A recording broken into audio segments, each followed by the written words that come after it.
Why is Victor Osimhen being talked about by Manchester United again? All aggregate accounts jumping onto a report from the Sun about Osimhen and Rashford swap being back on. We have said that this deal was dead in the water, but details have emerged as to why this is now a possibility. And it all comes down to one man. No, it's not Ruben Amorim. It's the man in the other dugout this time. More details on that as well. Garnacho update as well. What is happening with Gyökeres? Because this still isn't dead in the water. Do Manchester United have a decision to make on what striker to bring in to the football club right now? There is a preferred option, it would seem, but one is easier to get because of the circumstances we just talked about as well. We've got updates on all the other transfer news as well regarding Manchester United's number 8 position and what's happening there. Diego Leon is in town next week to sign his Manchester United contract. All your Man United updates along with your live chat as well and your input into the show. Let's get cracking, everybody. 3rd of January and this window is hotting up. Manchester United have a target for this season. That's come out from a few sources as well. It's embarrassing of what they're looking at and where United should be finishing from this point. But I think we all have to just sit back with our real caps on again and just accept where we're actually at. The importance of the Europa League, I think, in terms of what we're talking about transfers here as well, with the midfield option. I want to talk about that. But first of all, we have to start with the obvious. We have to start with Mr. Osimhen, Victor Osimhen. Victor is the name of the game in this transfer window. We want to get rid of one Victor, and we don't know which one of two other Victors to bring into the football club. So yeah, Victor is definitely the hot topic and is the name on everybody's lips right now. But Osimhen, where is this story coming from? Because I spoke the other day, and this is what happens in transfer windows, especially around Manchester United content anyway. We always get the, no, it's not, yes, it is, no, it's not, it's completely cooled off, and then it's all of a sudden back on again. Look, things happen. When people come out and report that it has gone cold, for instance, like Osimhen said, he is contracted until the end of the season with Galatasaray on loan. That's what he's concentrated on and wants to see his season out. If Napoli came to him and said it's a do or die and this is happening right now, pretty much like Ruben Amorim when he said he wasn't wanting to come to Manchester United mid-season, things change and circumstances will always dictate where someone actually ends up, and Manchester United's circumstances are that they are officially in for a left wing back and a striker this window. There are too many reports going around, too much being said regarding Manchester United's transfer dealings right now and what is actually happening. And yeah, what you've got to look at is the reports that are coming out are outweighing everything that he's saying it is not going to happen. Yesterday, obviously, Chris Wheeler said that Marcus Rashford was open to staying at Manchester United. Now, we all know that that was PR spin. Nobody is falling for that. Ruben Amorim is definitely not a fan of Marcus Rashford. We've talked about that. But he is a fan of someone that will work in his system. Gyökeres being spoken about, but Rashford does pave the way for Victor Osimhen, who is just as good a striker as Gyökeres. Yeah, do you know what? You can argue, you're splitting hairs. I've put a poll up in the live chat right now as to who Manchester United would prefer. Who would you prefer? Get your comments in on that poll as well. So please vote on it and then get your comments in as to why. We'll talk about that as we go through the show. And obviously make sure you've given the video a like and hit the subscribe button. We may even hit 69,000 while we're live this morning. That is our target. Please, everybody, if you haven't already, get into that. But yeah, let's get into what is actually happening with Victor Osimhen then, more than anything else. And the reason why we are talking about this swap deal again, after feeling like it was shut down and why Manchester United weren't going to go in for it in January, is because of Antonio Conte, the manager of Napoli. He is a massive fan of Marcus Rashford. Obviously, he fits into his system there at Napoli. I think the biggest question in all of this is like, and don't get me wrong, like, you can talk about Lukaku being there, you can talk about McTominay being there, the lure of that for Marcus Rashford and what could happen there, why he might want to go over there and feel comfortable. But at the end of the day, you've got Antonio Conte, who is a serial winner and has won trophies wherever he's been, and I think is a definite lure for a certain player. Like Lukaku, for instance, he had him sorted and him pretty much in the best shape he could be at Inter Milan. He's brought him back in at Napoli, obviously. Scott McTominay is thriving over there in Italy as well. Maybe Italian football is the place for Marcus Rashford. Maybe this is what it's all about. But I'm just going to read into some of the reports actually on this and to why this is actually happening. But when you look at the situation as it is from when, let's just say, we said that Manchester United had to cool their interest in Victor Osimhen because he has said that he is going to be staying at Galatasaray till the end of the season. That's what's happening. Well, the reports coming out are of that Manchester United and Napoli could explore a sensational swap deal, Marcus Rashford for Victor Osimhen.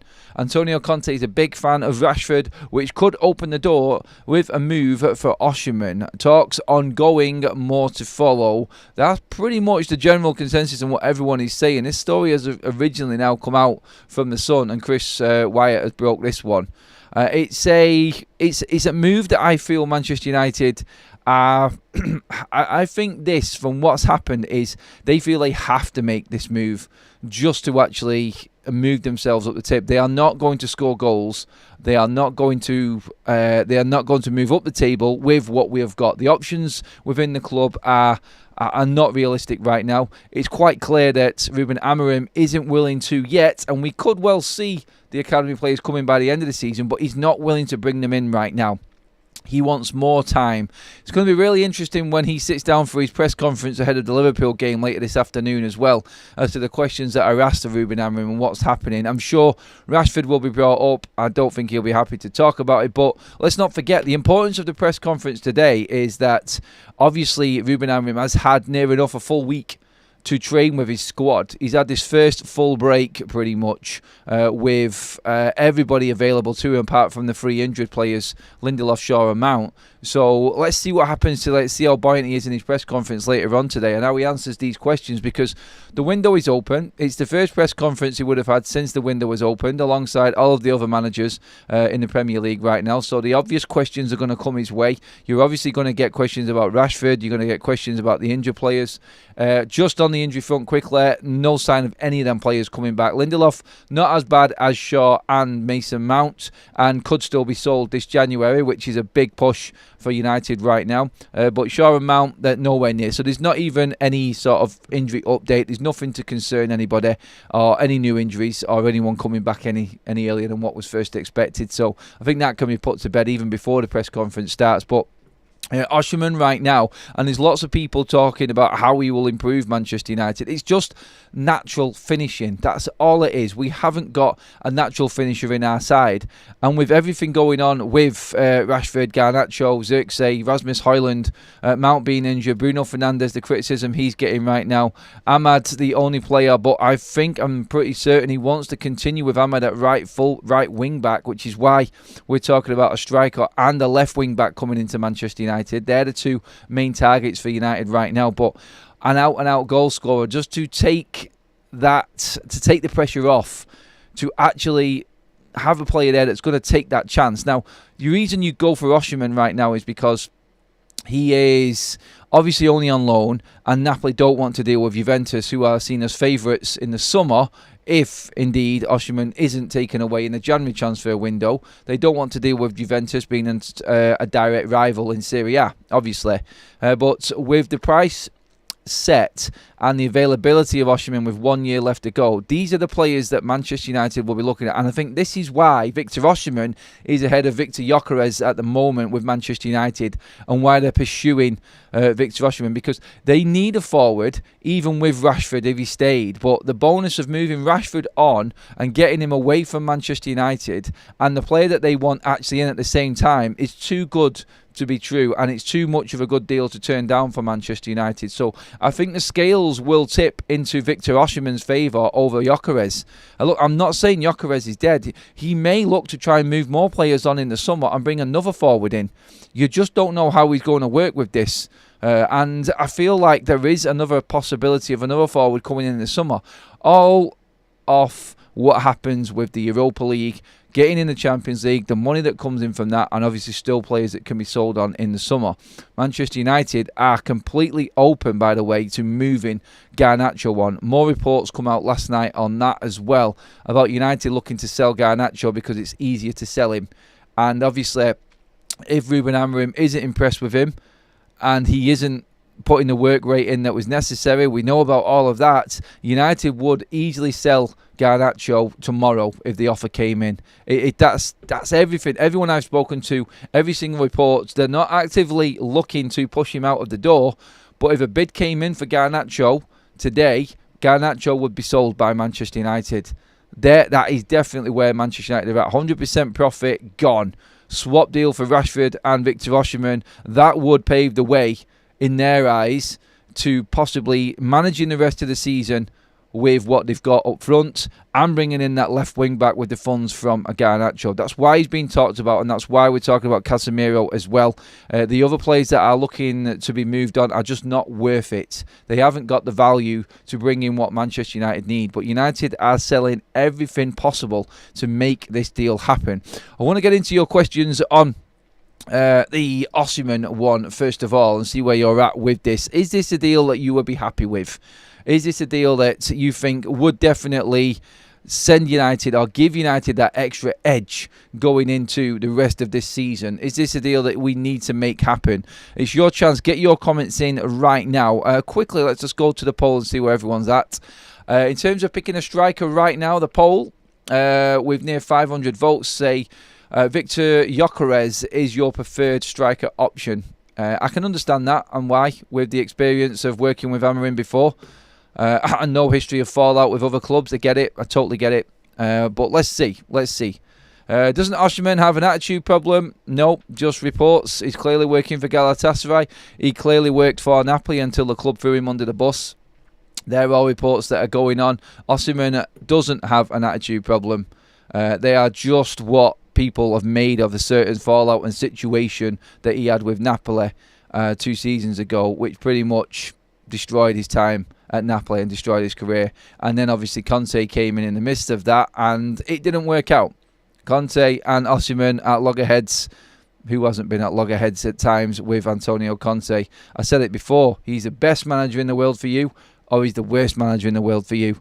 It's in or out with Antonio Conte, and which is why we're talking about Marcus Rashford actually being a target for Napoli, and this deal could possibly happen. It is real, and there's definitely a chance that it might happen right now. Look, through the rest of this week, we could hear that this deal has then I've had eyes put on it again, and it's not happening. But what you have to look at is everything in play right now. We talked yesterday about Rashford and the 3 deals he turned down from Saudi Arabia. The PR team went big on that one in terms of what he would earn. I think it was close to, somewhere around 600 odd grand a week, tax-free. And that's what Rashford's turned down. Let's be honest, Rashford doesn't need the money and what he's been earning already anyway. With the bonuses and his deals and his endorsement deals, it's not like he's short of money from turning that much down from Saudi Arabia. He wants to be part of the World Cup, and he's not going to go to the Saudi Pro League unless he's desperate. So, yeah, I think deals like this definitely would suit him better. He is going to take a pay cut if he goes to Napoli. So, really, I feel like this is all down on him and his football career more than anything right now. I think Manchester United would gladly take Osimhen and swap him with Rashford and over Gyökeres right now. I think they would, just to move Rashford on. There is more of a positive with moving a absolute nightmare situation out of the door and bringing in a striker that you really need. And that, I feel, is why Manchester United are looking at this. It isn't just Osimhen. It's the Rashford factor. I thought someone had to pay the clause for him to leave Galatasaray. Sounds like a pie in the sky when the valuations of players aren't even close. Well, let's be honest. Manchester United are rating Rashford at 50 to 60 million. The minimum offer that they would take is 40 million. So when you're looking at Osimhen leaving, Manchester United may just negotiate with Napoli. Look, there is never a set price. There is never a guaranteed price in football transfers. We know this. And obviously, Manchester United have theirs for Rashford. Napoli have theirs for Victor Osimhen. If the valuation is met, is the clause. If there is a valuation met and Napoli are happy with that and the bid that's in, then they can trigger the release of the loan that Galatasaray have got in January and sell him to the bidding club. Now, this obviously comes down to, you could officially put this down on finances and on paper that Napoli have paid a certain amount for Rashford and United have paid a certain amount for Victor Osimhen. I don't think Manchester United are going to be too concerned with paying a little bit more for Osimhen than what they would have got for Rashford, because they will save massive amounts on his wages. Now, Osimhen, I think, will be on high wages, but nowhere near what Marcus Rashford is on. I think he'll still be right up there in the top 5 players in Manchester United, paid players at United, but he's not going to be on Rashford's wages. So realistically, when you look at it, I think United are looking at the long-term saving. They're getting a younger player as well, a more prolific player, and someone who works better for Ruben Amorim right now, whereas we have got a player that just is surplus to requirements and is doing nothing at all. What's better? And I think needs must right now says it. Osimhen for me, but honestly, either would be perfect compared to what we have. Osimhen is arguably more proven, in my opinion. I think he's been doing it a little bit longer. Like, let's not kid ourselves. Gyökeres is top quality, and he's absolute mustard. I would love him at the football club. Osimhen, in a way, not the same player. Probably not as powerful, I would say, as strong. But I tell you what, aggressive, and is a different ball game altogether to what Manchester United are used to. So let's not disregard any of these strikers' qualities and what they have got. Osimhen, Gyökeres is going to be a massive improvement for Manchester United. And Osimhen being the year younger, maybe we're looking at that. Maybe we're looking at it. I mean, I've explained this before, and I think the pathway and the direction in United are going is you've got Osimhen, if he came in, for instance, at 26, just turned 26 now. And after 5 years, he'll be 31 and probably looking towards phasing him out. Maybe, I don't know. I mean, you look at Mo Salah and what he's doing right now. Osimhen could go on for 7 years from this point and be a top striker. It's doable. With the right attitude and the right off-the-field lifestyle, you've seen what's happened with certain players. So Osimhen could go on. But just for instance, you've got 5 years of Osimhen. That'll take him to 31. That's your usual contract you get at Manchester United. Then make a decision then. Let's see what happens, see how well he plays. But behind him, you've got Rasmus Højlund, who's 21, who can adapt and learn from Osimhen and maybe get better as a backup striker for him. And maybe when he gets to that 31 mark and Rasmus is turning 25, 26, where Osimhen is now, he will be a lot better. Behind Rasmus Højlund, you've got Chido Obi Martin or Bayern Kere. They're in at 17 right now, and in a few years' time, they're now 3 years, 4 years behind Rasmus Højlund. So you've got that 5 and 4 year gap going right down, and you've got strikers coming in to replace strikers for the next 10 plus years, and not having to worry about the situation. Obviously, you're hoping that Højlund can get to them levels. And you're hoping that Obi Martin is this world beater that has broken all records in the under-18s academy level, and he's going to carry that on into his professional career as well. It's all if, buts and maybes. So start with the dead cert, which is now Osimhen in, and then let's develop them players under him and make sure that they are given the right treatment by United. Not thrust into the limelight at 21 and expected to hit the ground running when they clearly haven't got the history of goal scoring or the expectation level, being able to handle the expectation level of a big football club. They've got nothing of that in their careers. It's not fair on them. And I just feel like deal with the 11 and then work on the future. The future is Obi Martin. The future is Rasmus Højlund, possibly. Hopefully he's not been damaged too much by being thrust into the limelight like he has right now.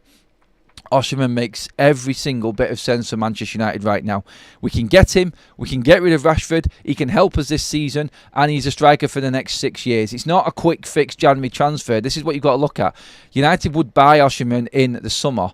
All they're doing right now is taking advantage of a situation to bring one of the best strikers in Europe into the football club and get rid of one of the biggest headaches that they have ever had in Marcus Rashford. It is a pure win-win situation.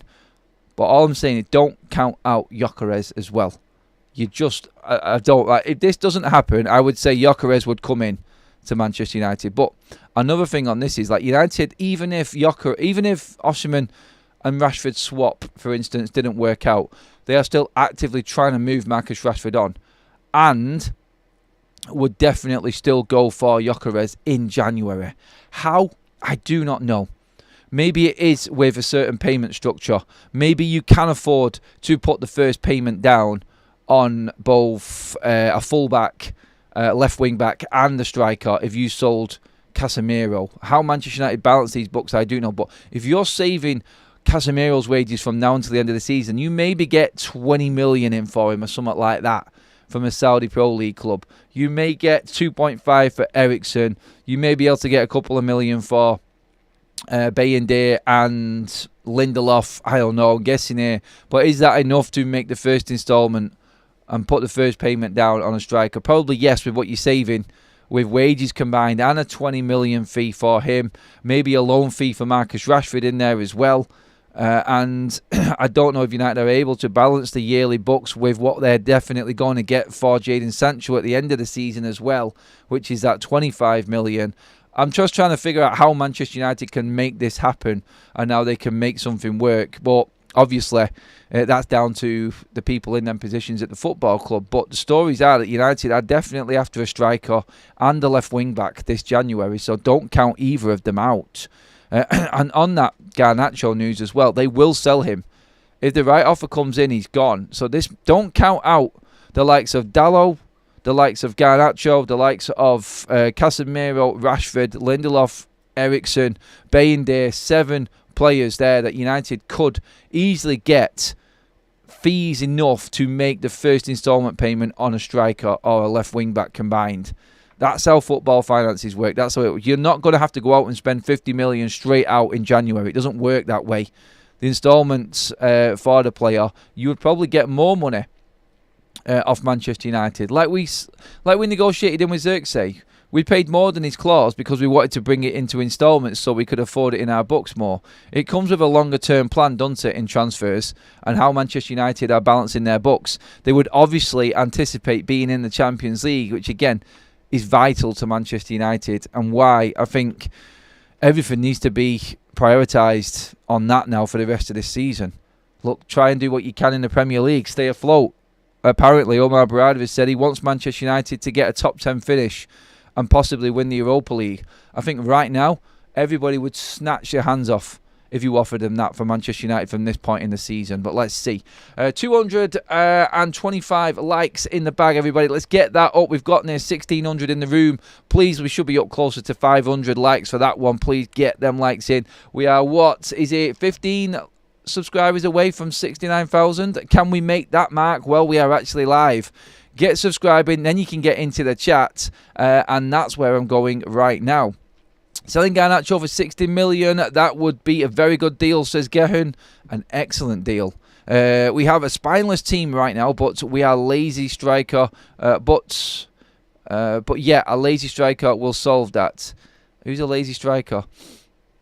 I'm not sure, Compass Smith, who are you going to? Osimhen is better, I reckon, says Koa. Shaw doing his best to be available for England, but for Man United, that pays him 10 millions a year. Nah, he's not bothered. Weak mentality, lowers mentality, gets him out of the football club. I think a decision will be made on Luke Shaw in the summer, to be honest. Yes, get Rashford out. Bring in Victor Osimhen. Rashford has totally given up, says Gerhan.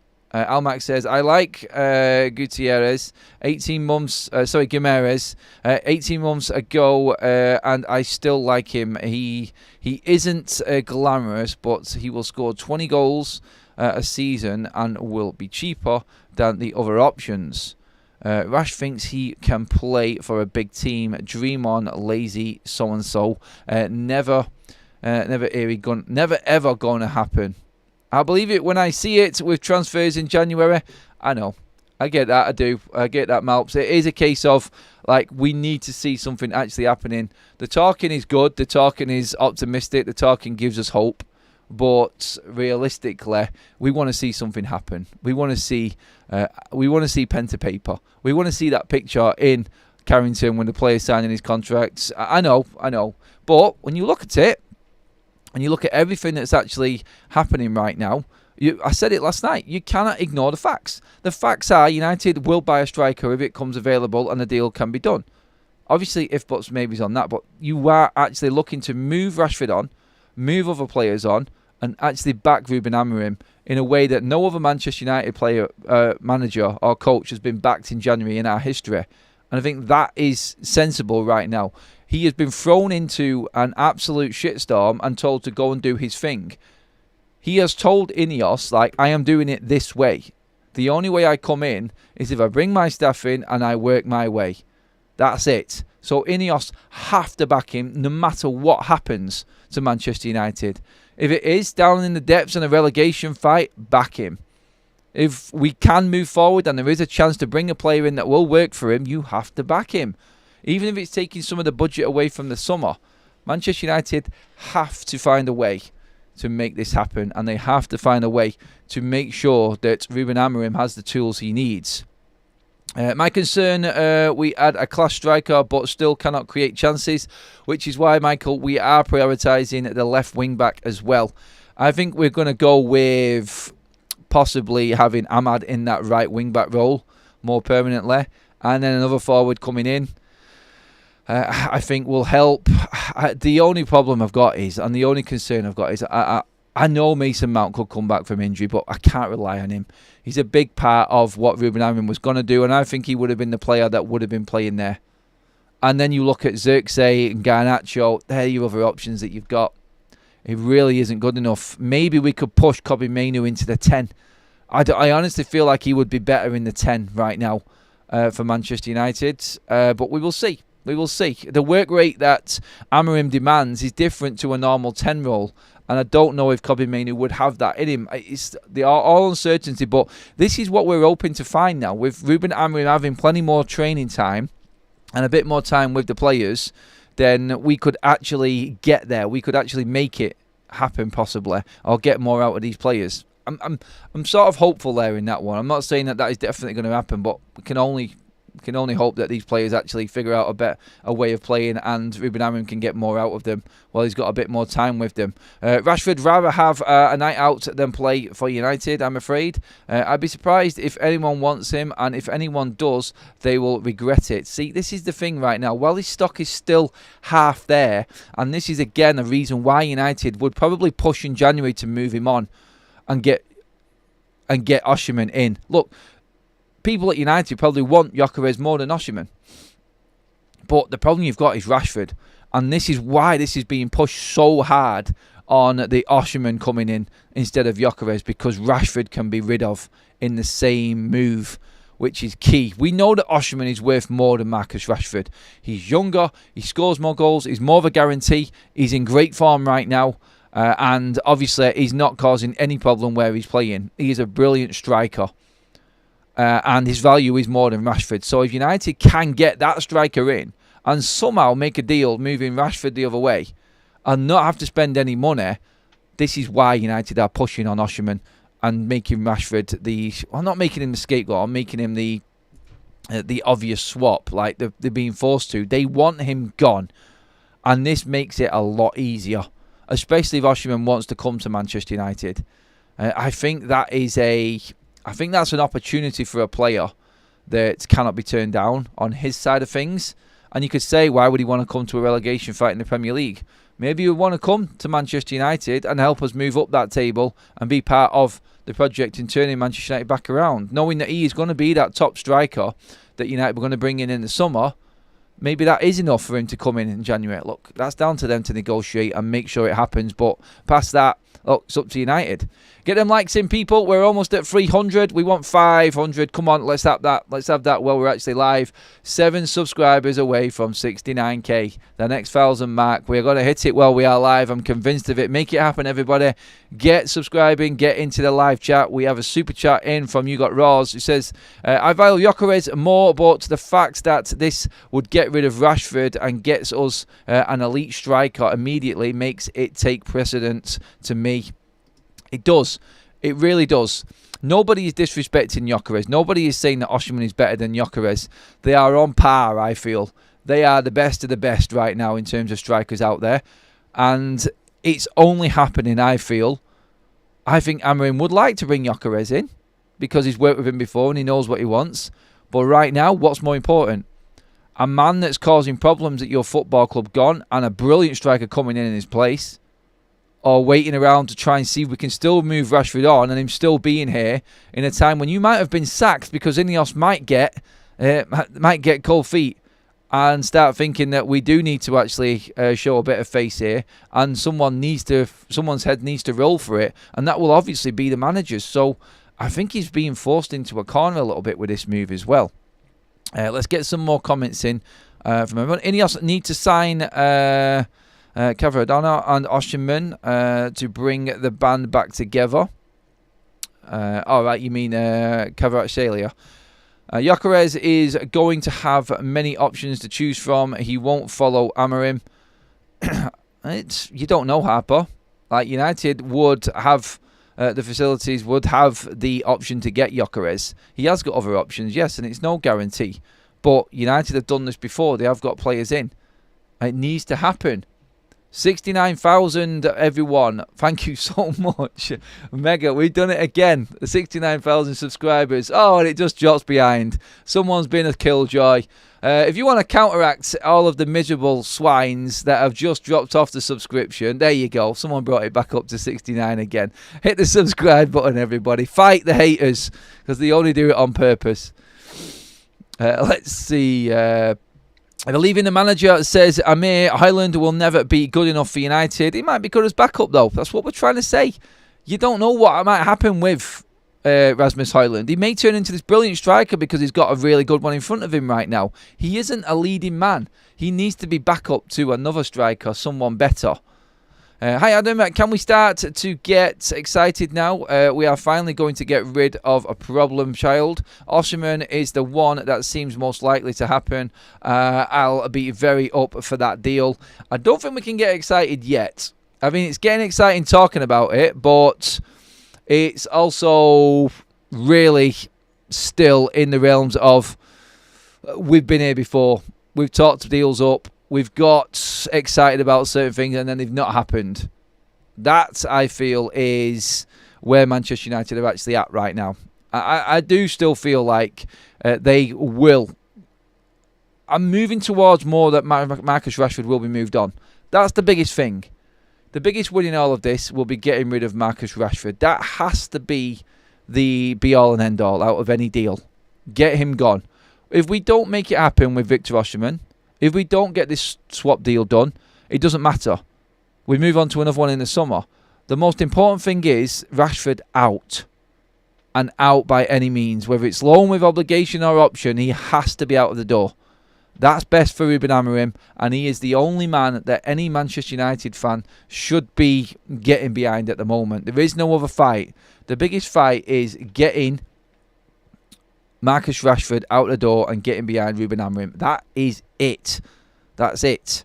Rashford is going nowhere, says Chopper. Clubs are not so foolish to give him the time of day. Certainly his wages are a massive sticking point. He is going to go. He is going to go. Almac, it's my dream to sell Bruno, sell Garnacho, Dalot and Rashford. Can't sell Mount. He's injury prone. Yeah. Let's just see. Let's see what happens. Johnny Evans, happy birthday to Johnny Evans today as well. That's another player we haven't spoken about much, but another one that will be leaving Manchester United. A proper squad member that is going to need replacing probably. And yeah, I just look at this now and say Manchester United by the summertime will have, I would say, 7 or 8 of this current squad gone. And that, I feel, is the most significant thing. And that is backing for Ruben Amorim. He definitely needs room to bring his players in. And even if we're not bringing a lot of money in for these players, you could argue the point that it's not backing him because it's not actually anyone who he's using at the moment. So it's not really a problem. But it is. It's creating space within his squad. It's creating space in the wage structure and hopefully making money for it as well. So when you look at it that way, it is making a dent in this Manchester United squad. He does need his players in. We cannot judge Ruben Amorim until he has his players in. It's impossible to get past that. It really is. And I feel like if we had spent as much money on Ruben Amorim and him and the way he is and him believing in his system like we did do with Erik ten Hag, we'd be challenging right now. That's the difference in mentality of coach, I think, that we've had before and what we've got now. Manchester United, in other news, I do need to move past the Rashford situation right now and Osimhen one. I want to talk about everything else. We touched on Garnacho. Manchester United definitely looking to move Casemiro on as well. That's bubbling up right now.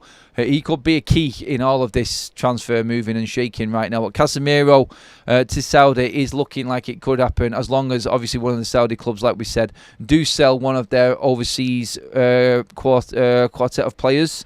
Quarter of players, sorry. So, yeah, waiting for someone to leave a Saudi Pro League team who is a overseas player, and then I think Casemiro might be the next one to go in. It was 1,800 people in the room, well over 69,000 subscribers now. Love that. Let's get them likes up next. That's our next target. Please like the video. We should be well over 400 right now. We want 500 before the show finishes. Come on, everybody.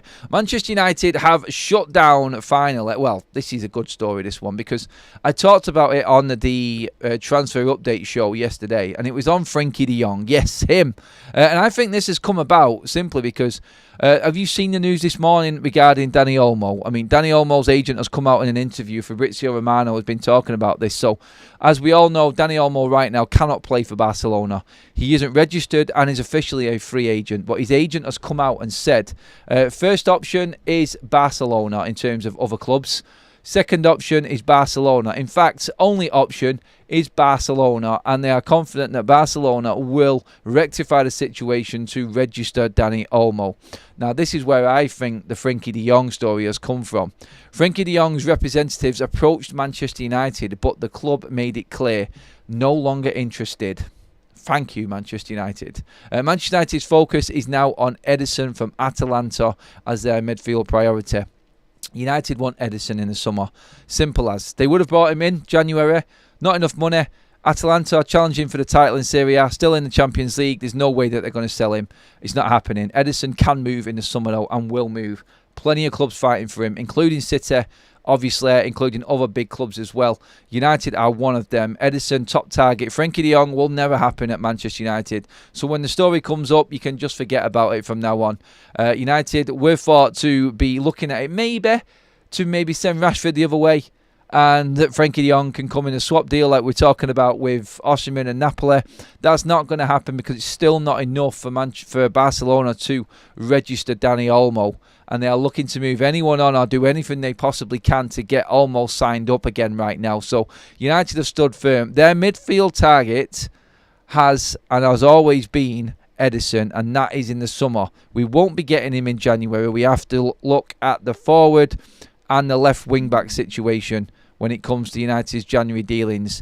Bayern Munich, by the way, are monitoring the situation with Alvaro Fernandez. I feel like this is a deal that Manchester United have to make a decision on quite soon in the left wing-back position. Obviously, Mendes is going to be dear. Alvaro is cheapo. We still can't afford him at the moment.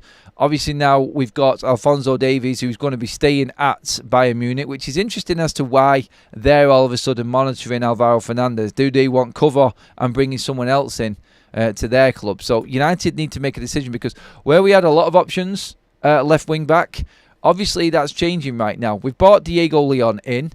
Obviously, he's going to be arriving at Manchester United next week to do his medical and properly sign for Manchester United. So he will be with the with the squad in the summer, and that's what's happening there. But Manchester United, from having multiple options at left wing back, now are sort of in a position where we need to start making a decision. And I feel like he wants Mendes, but if United are looking to make Osimhen happen, it would only happen with Rashford leaving in a swap.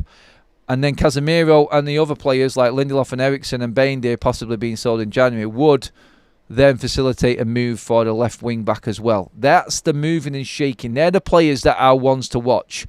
Garnacho and Dalot on the outskirts, but the definites right now, Rashford, Casemiro, Eriksen, Lindelof, Bayindir, possibly as well. You're looking at, you could say, the Maguire situation, but we spoke about that yesterday. So yeah, Tom Heaton, I think, will go in the summer. I think he'll just be released. But they're the ones there. Lindelof, Eriksen, Casemiro, Rashford and Bayindir. 5 players United will move on in January if they can. And the ones past that, Dalot, Garnacho, only if the right deal came about, which I don't think is going to happen. But watch Real Madrid with Dalot. That is still a definite with what's happening with Trent. Liverpool won't sell. So Madrid want a right back now. I've said that before in previous shows. They're the ones to watch on the outside of the definite things that are happening. And United, like we said before, and like the reports have said, there is nobody safe at Manchester United right now. Probably apart from the players that have just come in But then saying that, Joshua Zirkzee is seen to be one that's leaving as well, and he's only just come in. This is how drastic the situation is at Manchester United right now. The fact that nobody is safe, the fact that there's not one player in United's squad right now that can say that they are safe within Manchester United from transfers, leaving the club or anything like that, tells you everything is changing at United. And this is probably why we're seeing a bit of the upset and everything that's going on. I mean, there's a great piece this morning from one account that was talking about Luke Shaw and like how other clubs have pulled the plug on certain players, like even club captains, big clubs doing this, and United are clinging on to the hope that Luke Shaw can become fit again. Luke Shaw's got 2 more years left on his contract. I actually feel like Luke Shaw will be gone in the summer. I think United won't hang around.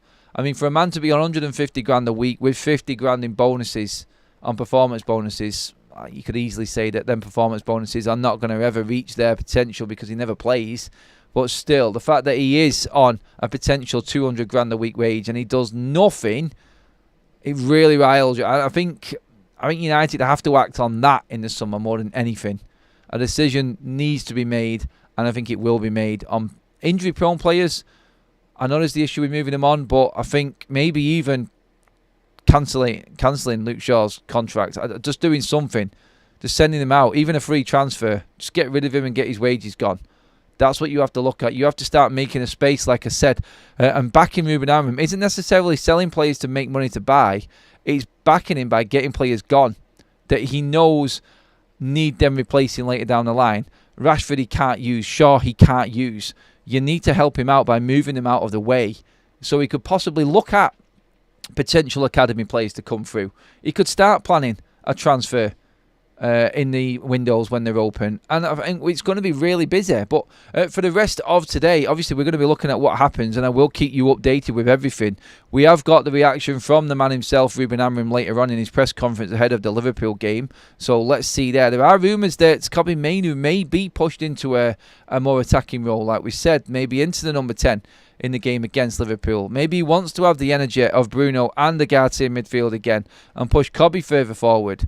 I don't know which way he's going about it. Obviously, things are going to have to change for that game against Liverpool. We're going to need to get, a little bit of stability into that middle. Otherwise, we are going to be overpowered and overrun by Liverpool, and it could be a sorry state of affairs. Quite embarrassing of what Gary Neville has actually said.